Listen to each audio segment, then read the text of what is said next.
Witches, witches, witches, witches!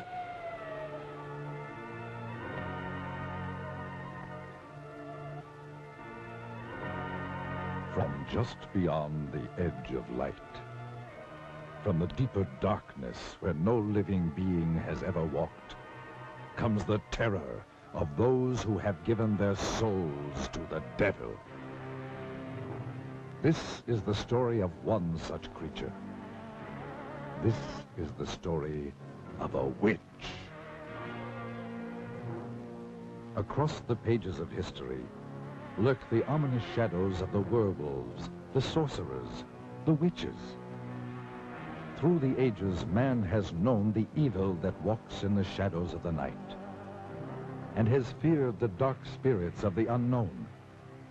What lies behind these monstrous fears that has chilled the hearts of man since the beginning of time? Do these sinister creatures live only in the superstitious minds of ignorant people? Those who have studied the history of the ages and who know the dark secrets locked in the vaults of time, to them, the word witches brings a trembling fear and a shuddering terror.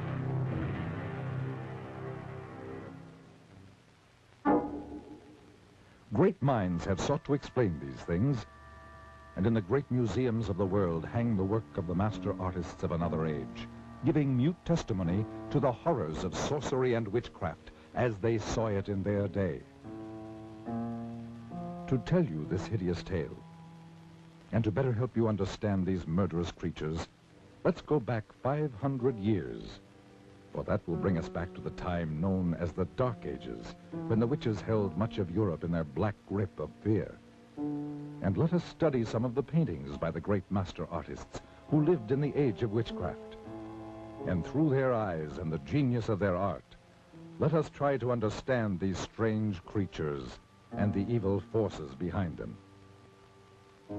In the old books, we read that a witch is one who has given his soul to the devil.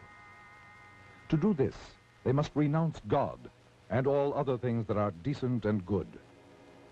It is said that they make a pact with Satan written in their own blood. In return for this evil deed, the devil gave them supernatural powers of magic and evil. They could make their bodies disappear or change into any kind of beast or animal at will. They were given the power to cast their ominous shadows across the lives of others.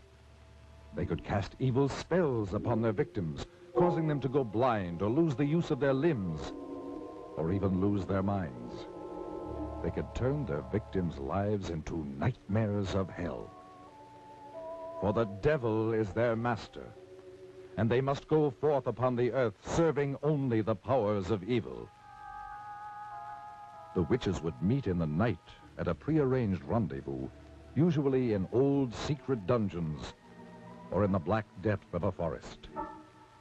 These meetings were called Sabbats and were always held during the night, for the devil's greatest power was believed to be from sundown to cockcrow.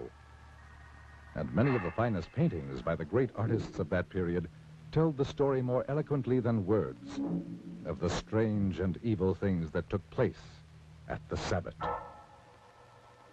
The witches would appear for this sinister ritual in the form of all kinds of hideous creatures, such as beasts or birds, or half beast and half human. They would begin by celebrating what was known as the Black Mass, which was always conducted by some ex-leader of the church who had renounced God to serve the devil. The Black Mass will live in infamy forever. For here, some of the most terrible criminal acts took place, such as the slaying of children whose warm blood was offered up as a sacrifice to Satan.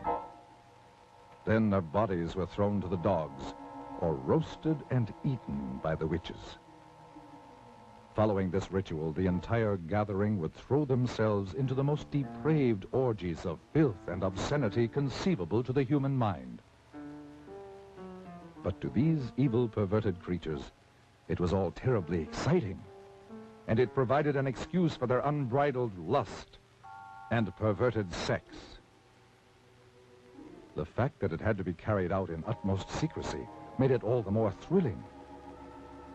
Yet those same evil, murderous creatures who changed their bodies into all sorts of hideous beasts and engaged in those unbelievable rituals by night, lived by day as ordinary human beings, such as shopkeepers, housewives, or farmers.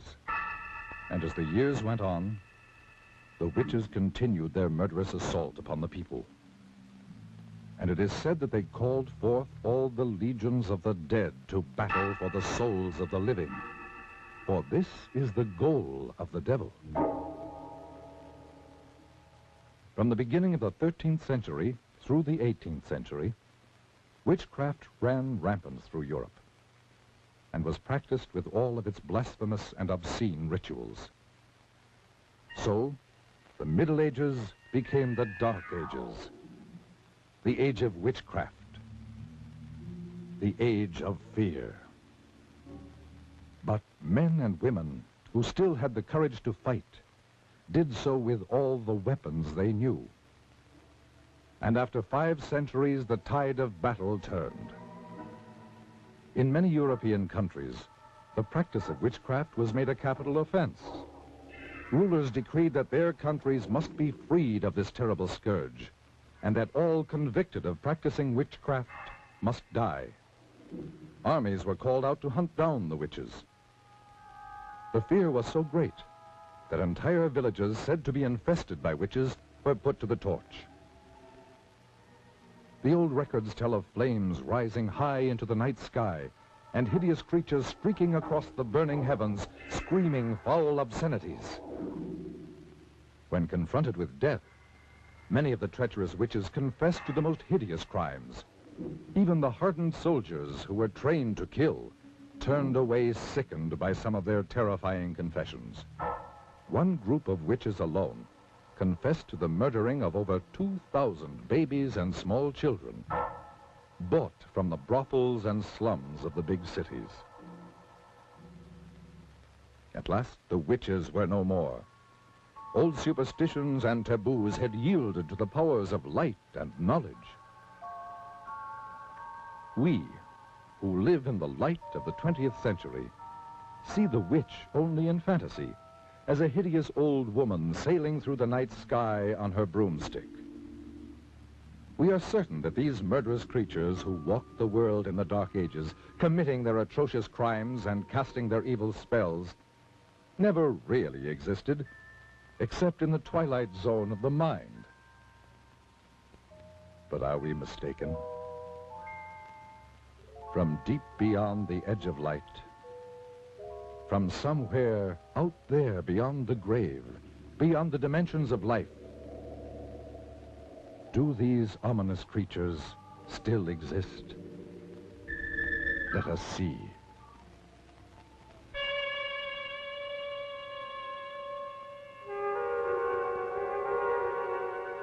This is the very witching time of night, when churchyards yawn and hell itself gives up contagion to this world.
If I could have known of the strange and haunting experience that was waiting for me, I never would have driven any further into the hill country of central Texas.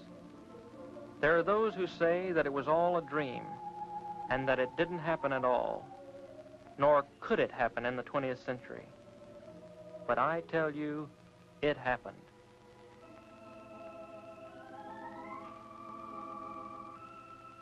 Perhaps you'll be able to believe it if I tell you about where it happened and the people who lived there.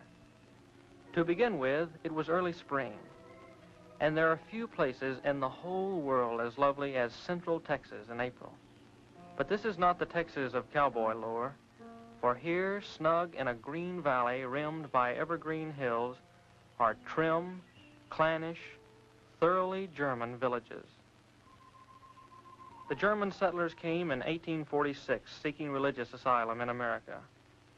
The green hills, the rocky slopes, and clear rushing streams reminded them of the hills beside the Rhine.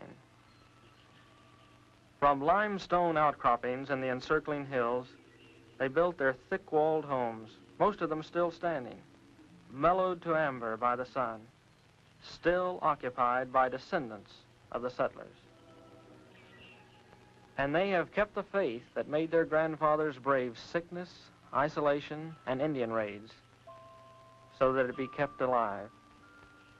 A characteristic of the valley is the great number of bells, church bells, the Abendglocken with evening bells. And there are the school bells which have rung for 100 years, calling the children to schoolhouses that were built by their great-grandfathers. Though English and German are spoken interchangeably, German is taught in the schools and is still the language of social contact and of the home.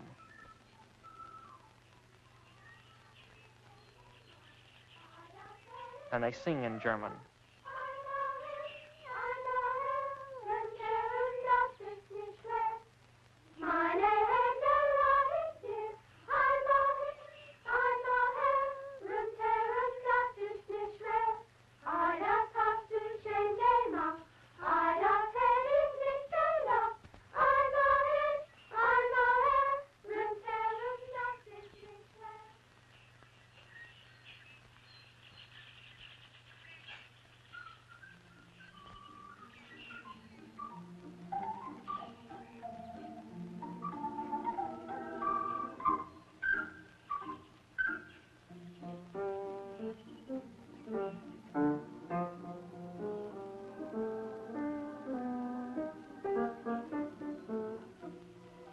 Yes, this was spring, the time of Sangerfest, the singing festival.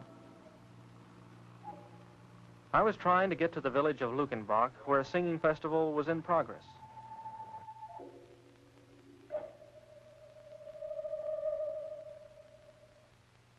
You can joke all you want to about how far a sports car can go on a gallon of gas, but when they're out, they'll sit there like any other car.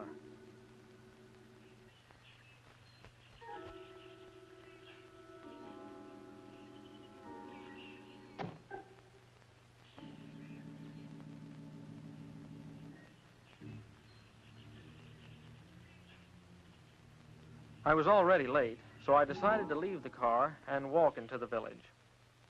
This was the last day of the singing festival, and the last day I could take away from college. I was writing a thesis on the early Germans in Texas, and the festivals were important to my research. As I walked through the countryside toward the village, I thought to myself how lucky these people were to live in such peace and unspoiled beauty. And yet, as I approached the old burr mill on the outskirts of the village, an ominous feeling crept over me. It seemed as if the dark shade trees above the mill race were about to swallow me up and take me back 100 years, as indeed they soon would.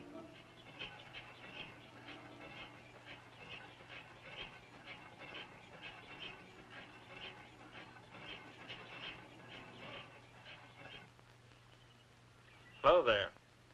Wie geht's? I'm looking for a place to stay for the night. I wonder if you could help me.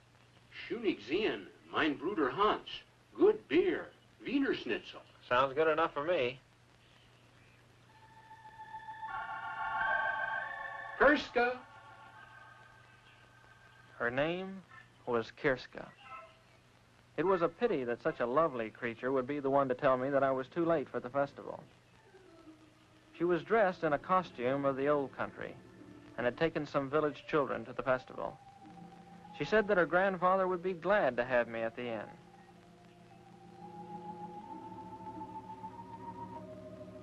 As we turned to go, I couldn't help thinking that the old miller could help me in my search, so I turned to him. He seemed pleasant enough as I asked him if he could help me. But when I mentioned the words superstitions and witchcraft, he simply turned and continued with his grinding.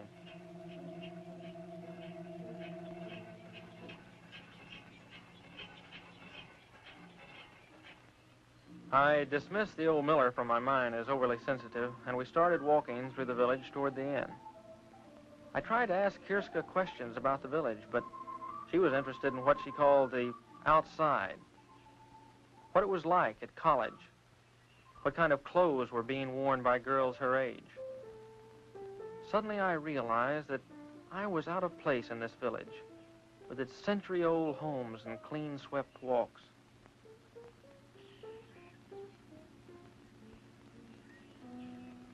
But as we approached the inn, her mood changed. It was as if she wanted to help me, but couldn't find words to explain how. You must be careful.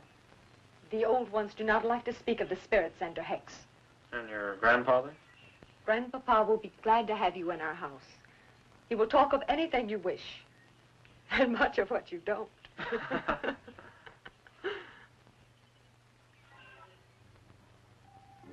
That evening, after a good German dinner by the fire, Hans Schunig, the innkeeper, puffed on his pipe and tried to find words to answer my questions. Ja, mein Bruder, the Miller. The villagers, they are afraid to talk of those days when the spirits were about our belly, especially the Lukenbach witch. The Lukenbach witch? I think I talk too much. Surely after all these years it would be nothing if you told me. I will help you when I can, but we must not talk of the witch. But I promise you, I'm not going to say anything to anyone. I'm just interested Good in luck. I had just about given up hope of any help from anybody. Come in.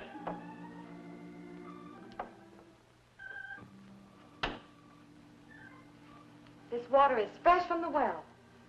Thank you. Oh, do you have to go?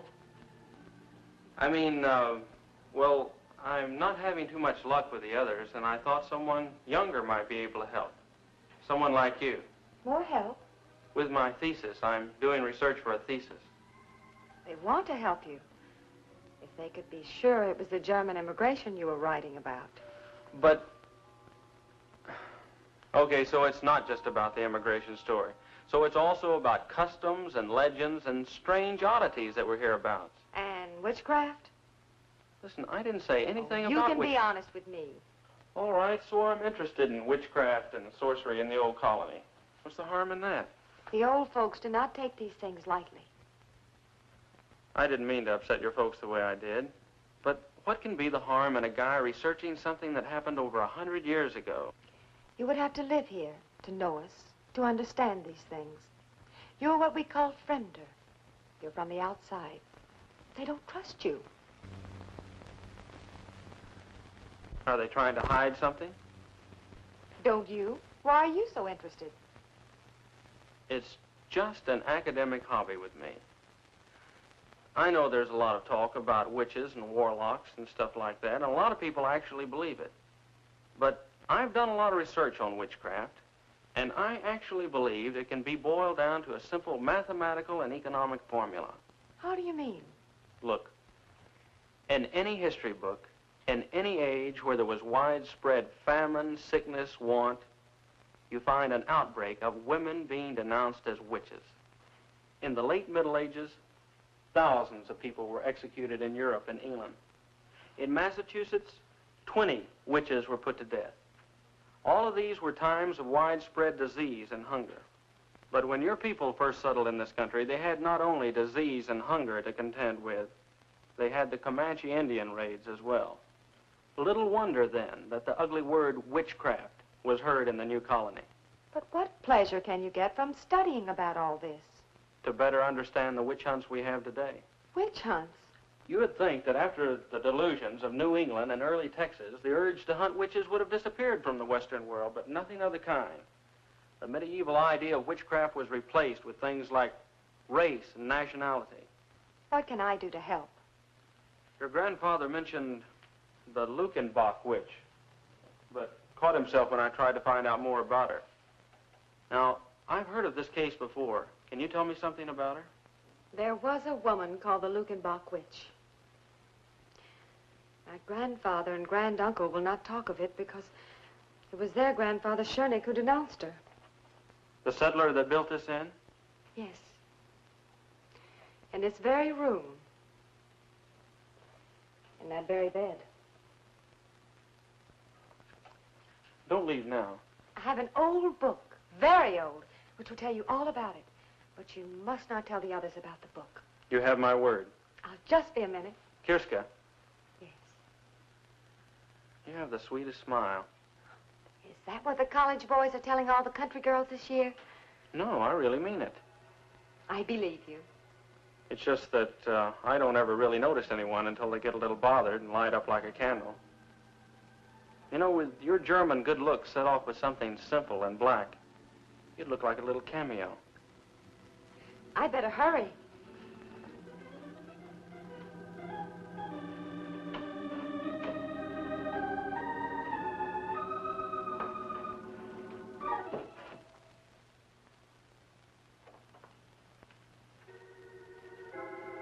As I finished my packing, I actually felt that my luck was changing for the better.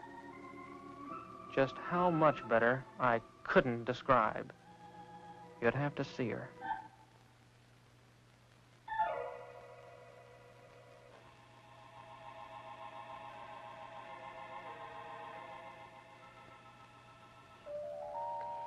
You said something simple and black.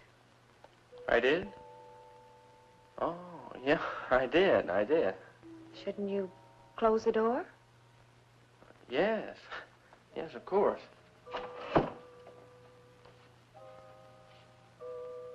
I'm not sure I've got you figured. Because I asked you to close the door? Well, yeah, that and And you wouldn't want Grandfather to know we were alone? No, I wouldn't. Oh, you didn't think I wanted to be alone with you? No. Well, to tell the truth, I'm not sure what I thought at the moment. I'll tell you. You didn't think little country girls ever thought of being alone and things and life. But, Well, who knows more about life and things and being alone than farm people? Well, It's just that farm people don't talk about it too much. Too much talk ruins it. I'll be... I'd better give you your book now and go. Because after giving you your book, I have no reason to stay. Except on one condition. And that wouldn't be fair to you.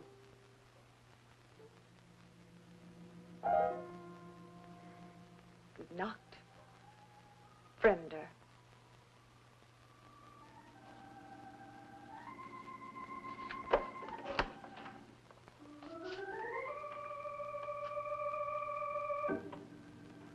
Well, I'll be there.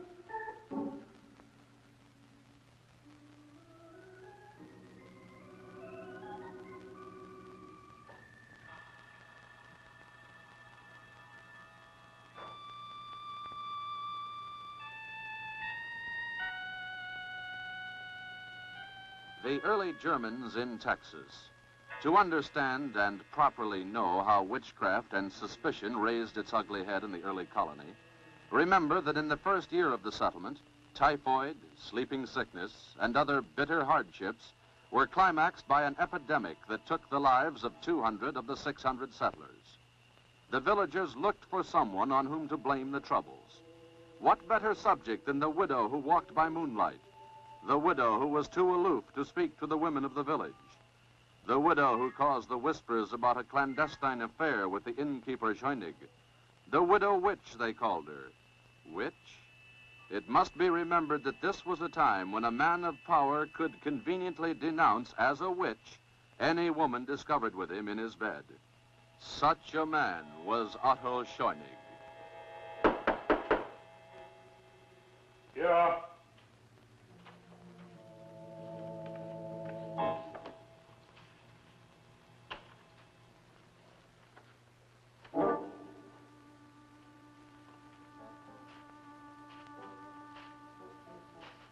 Well, Otto?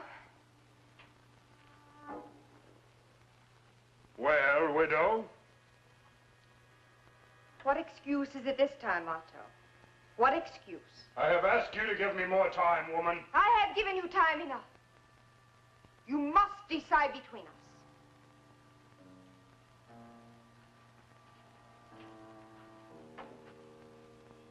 I cannot break charity with my woman while she is infirm.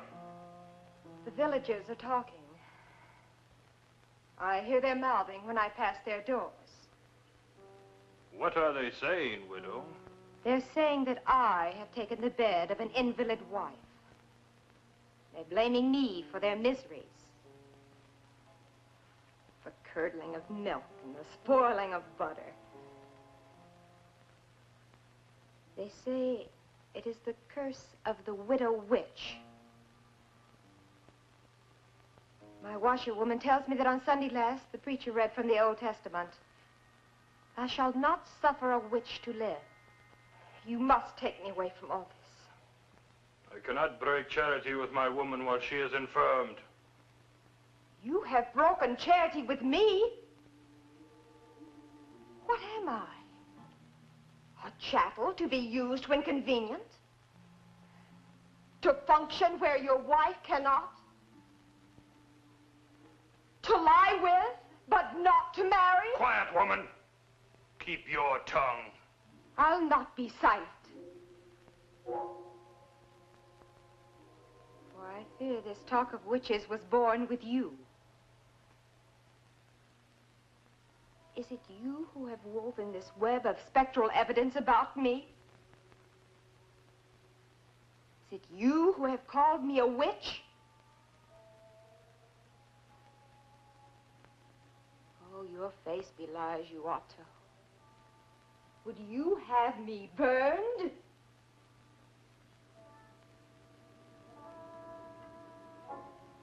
Yes. Yes. Witches are for burning. No!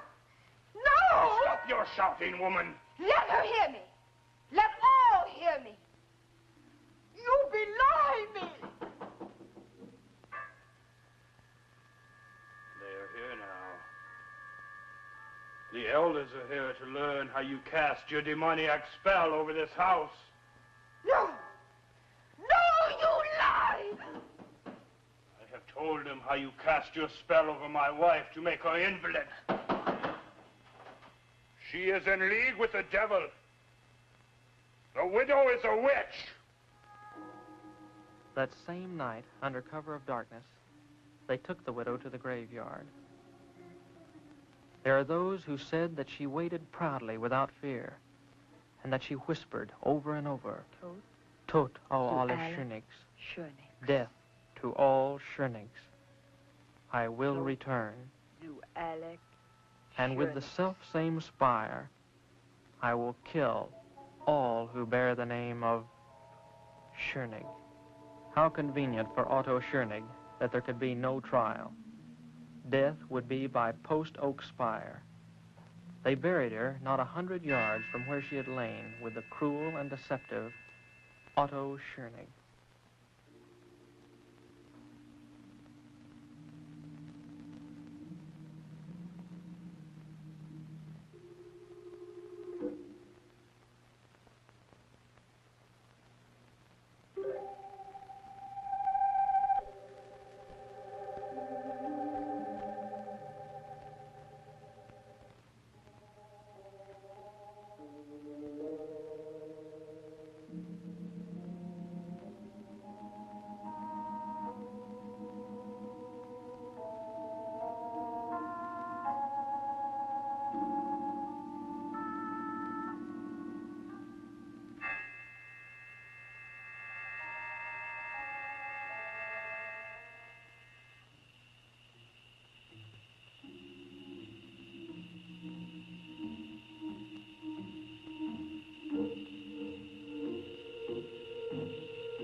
there it was, the mummified face of the widow, with eye sockets staring. And among the crumbling bones, the stake, now petrified stone. What a prize.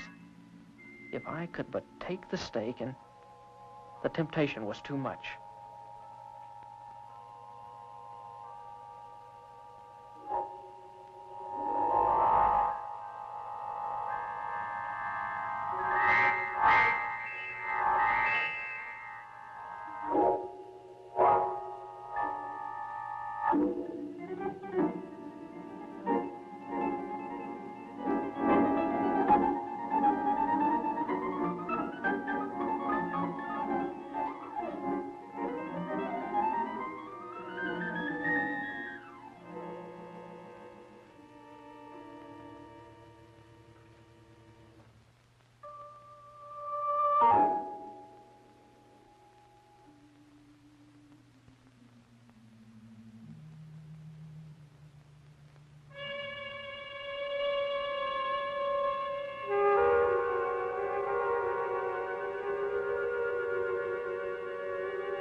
won by water.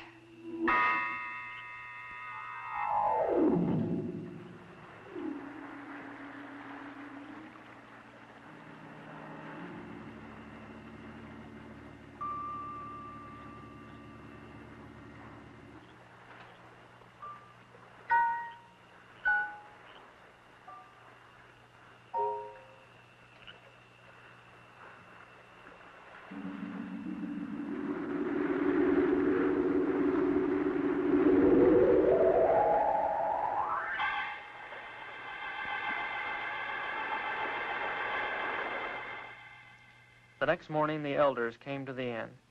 They had fished the body of the miller out of the blood-soaked mill pond. There was no question of what had happened, for they had also discovered the empty grave of the witch.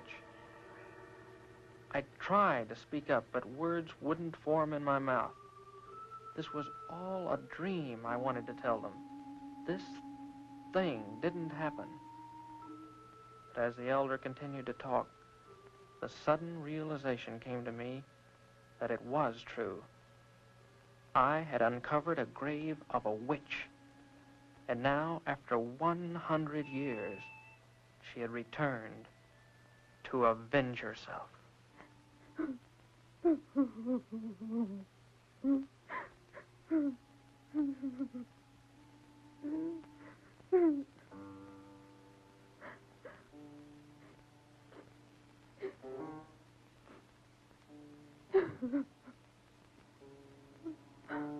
The elder warned that no one should leave or enter the village until the witch be found and return to her grave. Surely the witch would not stop at one death.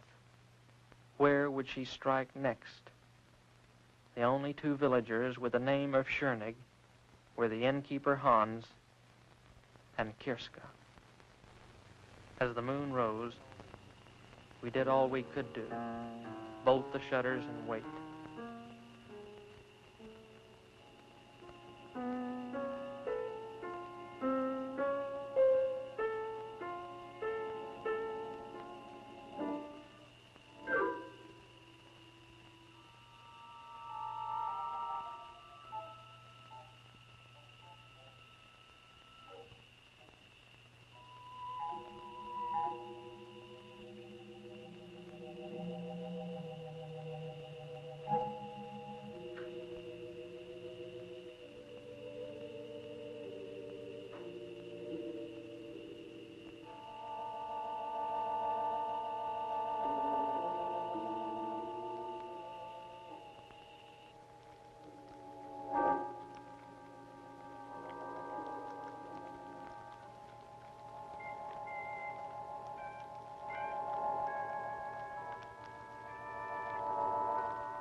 And won by fire.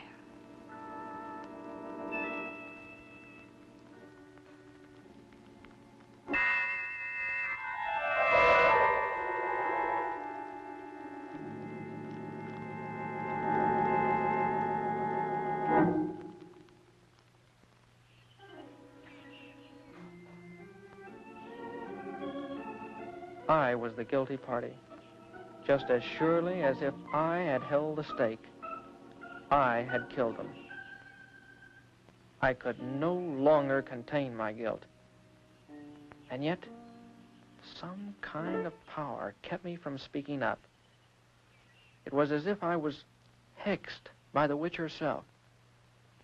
I made up my mind to find the witch and stop the killing. The librarian must have wondered at my strange questions. Under the guise of research, I asked her if there was some place people could hide in the hills by day, maybe some place where they went to during the Indian raids. Yes, she could help me. There were some caves downstream from the mill. I had my information.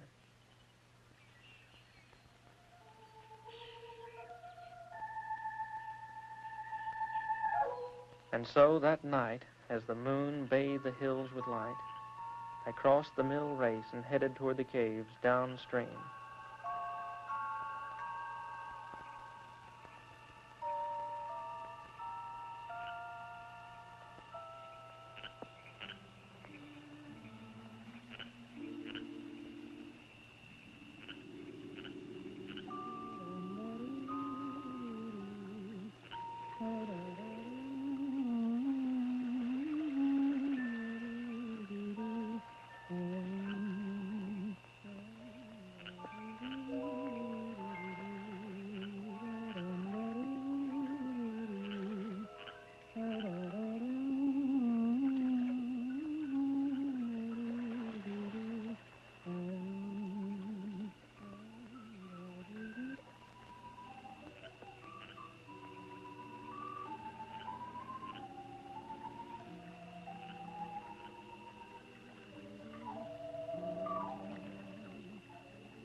As I watched, fascinated by this beautiful creature, I couldn't believe that here was a vengeful witch who had murdered 2 and was sworn to kill a 3rd.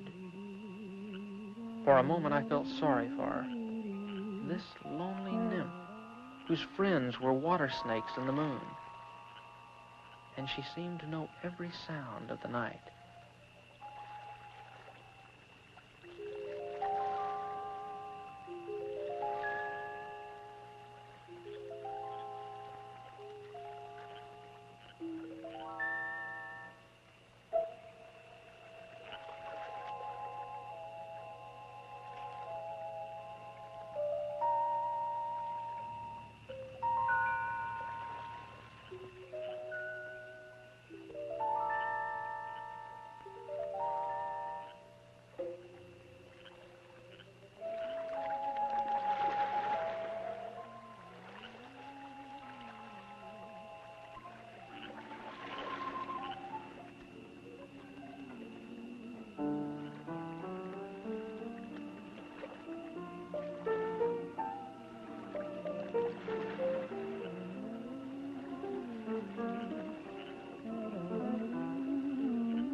As her eyes met mine, all thoughts of capture or punishment of the witch drained from my mind. I was helpless. Her power and beauty engulfed me, and I found myself completely obeying her will. I followed quietly as she picked up the gown she had torn from Kirska's back.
one by water, one by fire. But all shall die by the self-same spire.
Later, in the cold gray light, I spread the dirt over the widow.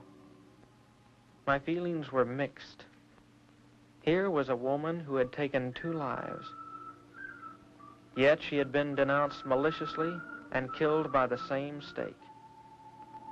Was she witch or wronged widow? It is not for me to say. I am only glad that her tempest is over and she has returned to her 100-year sleep.